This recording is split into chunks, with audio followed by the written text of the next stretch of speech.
हाल ही में 1000 पन्नों के एक डॉक्यूमेंट ने काफी चर्चा छेड़ दी है, जिसका नाम है मेधा साम्राज्य। 7 मार्च 2026 को कर्मा नायक नाम के एक लेखक ने इसे उल गुलान यानी एक क्रांति का घोषणा पत्र कहकर जारी किया है। तो आखिर ऐसा क्या है इसमें? चलिए इसके एक एक आइडिया को समझते हैं। इसकी शुरुआत ही एक ऐसे सवाल से होती है जो बहुत तीखा है और जो इसकी पूरी सोच की नींव रखता है। क्या 1947 में जो आज़ादी मिली वो सच थी या फिर बस सत्ता एक हाथ से निकलकर दूसरे हाथ में चली गई? तो चलिए इस घोषणा पत्र की एक एक परत को खोलते हैं। लेखक इसे उल गुलान कहता है, मतलब एक महाविद्रोह, जिसका मकसद अपने अधिकार मांगना नहीं है बल्कि एक पूरी नई सच्चाई, एक नई दुनिया का निर्माण करना है। तो सवाल यह है कि लेखक के हिसाब से समाज की असली समस्या क्या है? घोषणा पत्र में इसे दोहरी गुलामी का नाम दिया गया है। अच्छा, तो देखते हैं कि इसका मतलब क्या है।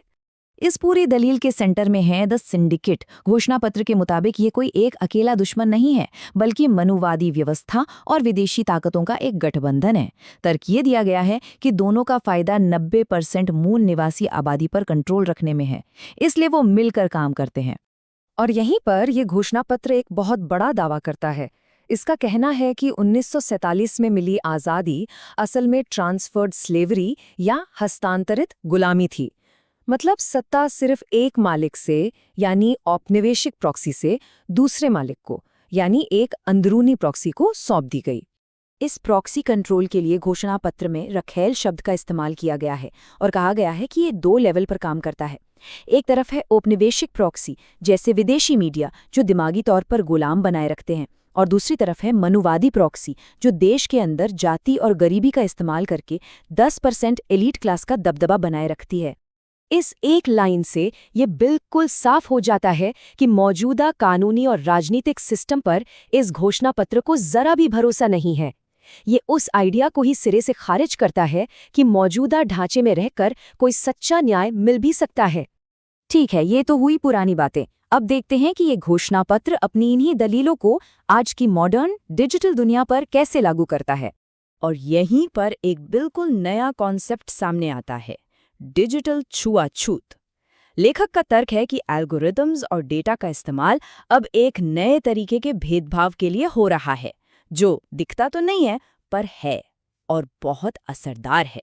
घोषणा पत्र के हिसाब से ये डिजिटल गुलामी 4 स्टेप्स में लागू की जाती है।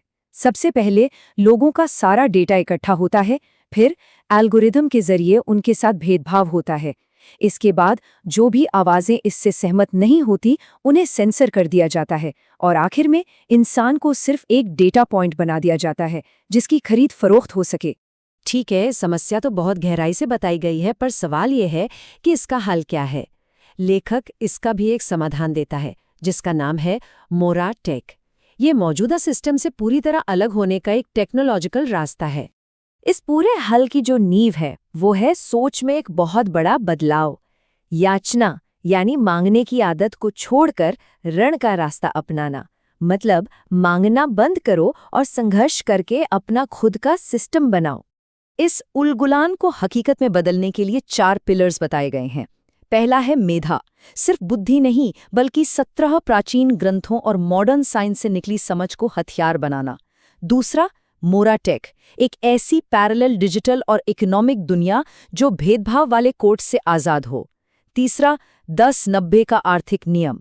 और चौथा सात्विक रक्षक सेना जो इस नए समाज की नींव रखेगी और उसे प्रोटेक्ट करेगी। अब ये 10-90 का नियम क्या चीज़ है? ये बहुत सीधा सा आर्थिक सिद्धांत है। घोषणा पत्र कहता है कि अगर देश की 90% आबादी मूल निवासी रक्षक है तो देश के 90% संसाधनों पर भी उन्हीं का अधिकार होना चाहिए। अब आते हैं आखिर में, इस पूरी क्रांति का अंतिम लक्ष्य क्या है? उस लक्ष्य को नाम दिया गया है हीरा नागपुर। यहाँ ये साफ किया गया है कि हीरा नागपुर कोई भौगोलिक जगह नहीं है, बल्कि एक वैचारिक साम्राज्य है, एक नई ग्लोबल सिविलाइजेशन जो बौद्धिक और नैतिक श्रेष्ठता के दम पर बनेगी। तो इस नई दुनिया को बनाएगा और बचाएगा कौन? घोषणा पत्र इसका जवाब देता है, सात्विक रक्षक सेना। ये कोई हिंसक सेना नहीं होगी, बल्कि एक बेहद अनुशासित बल होगी जिसका काम निर्माण और व्यवस्था की रक्षा करना है। इनकी जीवन शैली तपस्वी होगी, मांस और शराब से दूर, ताकि दिमागी स्पष्टता और ताकत बनी रहे। ये लाइन इस घोषणा पत्र की पूरी सोच को बड़े ही शानदार ढंग से सामने रखती है कि एक सिस्टम का अंत ही दूसरे सिस्टम का उदय है। ये एक कंप्लीट सामाजिक बदलाव की तस्वीर है। और अंत में ये घोषणा पत्र आने वाली पीढ़ियों के लिए ये शक्तिशाली संदेश छोड़ जाता है।